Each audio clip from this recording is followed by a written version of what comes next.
क्या कभी सुना है कि एक देश की पूरी सेना पक्षियों के एक झुंड से जंग हार गई?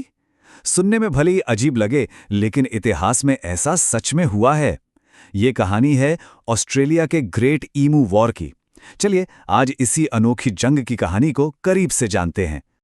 तो चलिए चलते हैं साल 1932 में पश्चिमी ऑस्ट्रेलिया के सूखे मैदानों की तरफ।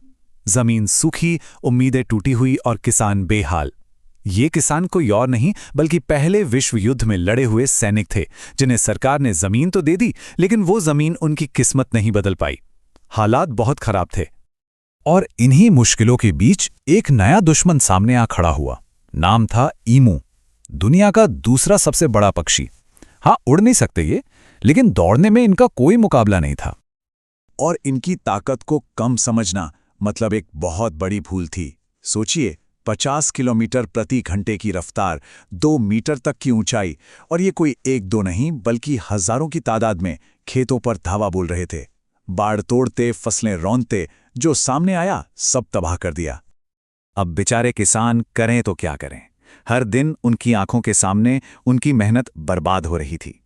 हार के उन्होंने सरकार से मदद की गुहार लगाई कि कुछ कीजिए, हमें इस मुसीबत से बचाइए। और सरकार का जो जवाब आया वो किसी ने सोचा भी नहीं था।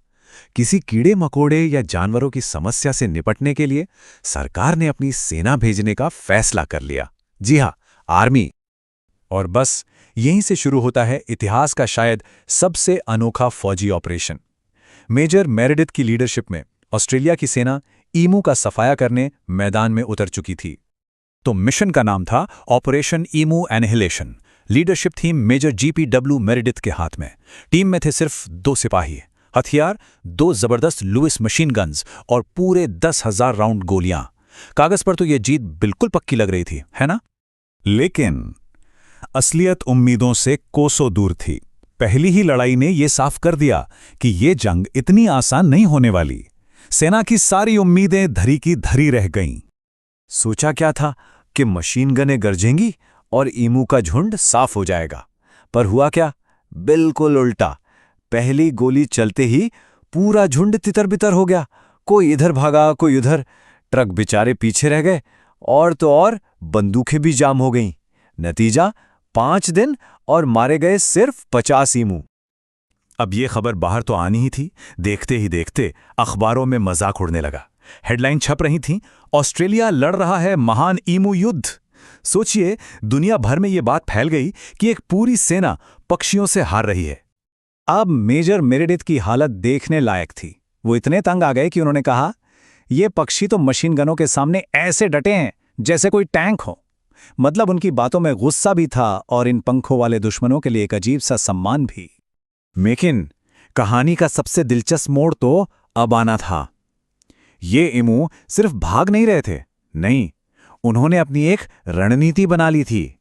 एक ऐसी रणनीति जिसके लिए सेना बिल्कुल भी तैयार नहीं थी। अब वो एक बड़े झुंड में नहीं आते थे। उन्होंने खुद को छोटी छोटी टुकड़ियों में बांट लिया था। और कमाल की बात यह है कि हर टुकड़ी का एक लीडर होता था जो सबको अलर्ट रखता था। जैसे ही गोली चलती, वो फौरन दिशा बदलते और जंगलों में गायब हो जाते। ये किसी गुरिल्ला युद्ध से कम नहीं था।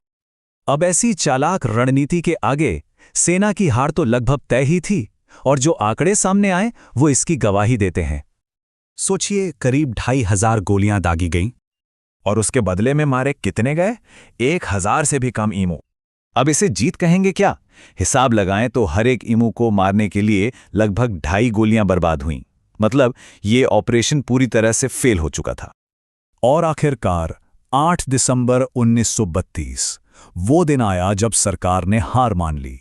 ऑफिशियल ऑर्डर आया, सेना वापस बुलाओ, ऑपरेशन खत्म। तो ये अजीब सा युद्ध तो खत्म हो गया, लेकिन इसने सरकार और सेना को कुछ बड़े जरूरी सबक सिखाए। कह सकते हैं कि इस हार ने ही एक नई सोच को जन्म दिया। तो हुआ ये कि संसद में सेना का खूब मजाक उड़ा। बेचारे मेजर मेरेडिथ का तो नाम ही पड़ गया द ईमू कमांडर। लेकिन इस पूरी कहानी का एक अच्छा पहलू भी था। सरकार को समझ आ गया था कि किसानों को असली और प्रैक्टिकल मदद की जरूरत है। तो अब सरकार ने अपनी रणनीति बदली। बंदूकें भेजने की जगह ईमू पकड़ने पर इनाम रखने की एक स्कीम शुरू की गई। और सबसे जरूरी काम, किसानों को खेतों के चारों तरफ मजबूत बाड़ लगाने के लिए पैसा दिया गया। आखिरकार किसानों को वो मिला जिसकी उन्हें सच में जरूरत थी। ये कहानी हमें एक बड़ी सीधी सी बात याद दिलाती है कि हर समस्या का हल बंदूक नहीं हो सकती।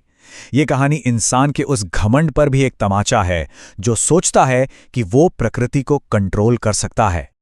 ये जो ग्रेट इमो वॉर है, ये सिर्फ एक मजाकिया किस्सा नहीं है। ये इस बात का सबूत है कि हम इंसान भले ही खुद को सबसे ऊपर समझें, लेकिन कुदरत जब चाहे हमें हमारी जगह दिखा सकती है। और जैसा कि इस कहानी ने साबित किया, कभी कभी इंसान नहीं, पक्षी जीत जाते हैं। तो ये कहानी हमें एक सवाल के साथ छोड़ जाती है, क्या इंसान सच में कभी प्रकृति को जीत सकता है, या हम सिर्फ इस दुनिया के बड़े से खेल में एक छोटे से किरदार हैं? सोचने वाली बात है ना?